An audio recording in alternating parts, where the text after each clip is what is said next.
Totoo po talaga reaction ko po na yun. Kasi po, kaya po ganun, wow! Kasi po, nabanggit niyo po si Nanay Christy. Naalala ko lang din po kasi yung mga nagra-racket-racket din po ako sa ABS dati. Siya po yung dahilan kung bakit po ako nagkakatrabaho. Kaya tatanong ko po sana kung nag-meet din po ba tayo nun.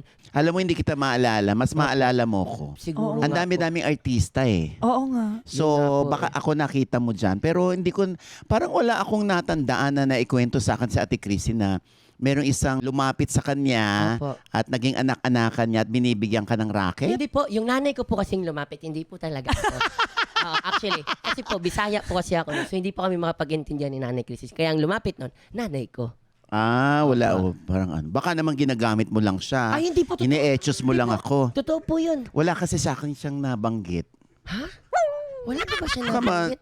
baka naman nagpapalakas ka lang para hindi kita tirahin dito. Ay, Hindi, baka ginagamit mo lang si Christy para, nako, anak-anakan pala ni Ate Christy to, hindi ko na to babanatan. ay hindi po. Hindi Ganon, po totoo baka yun. ganon yun. Hindi po totoo yun. Nako. Ang lamig ng aircon. Pakibaba yung aircon. Ha? Lumamig po yung aircon. Nilakasan po ata nila eh. Nako. Hindi po totoo. Ay, totoo po yung O, tinan mo? Ikaw mismo, Diyos ko. Hindi po. Wag mo kong plastikin, Hindi po. buboy. Hindi po ako nagsisinungaling.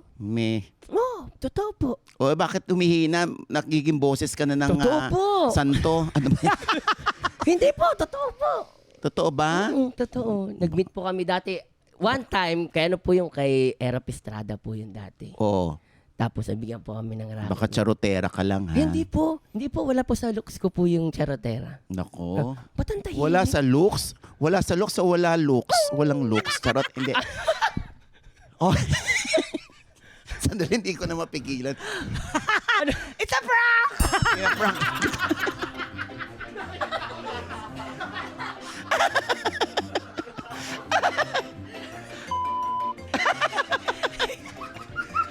Hirap na siya maging matapang.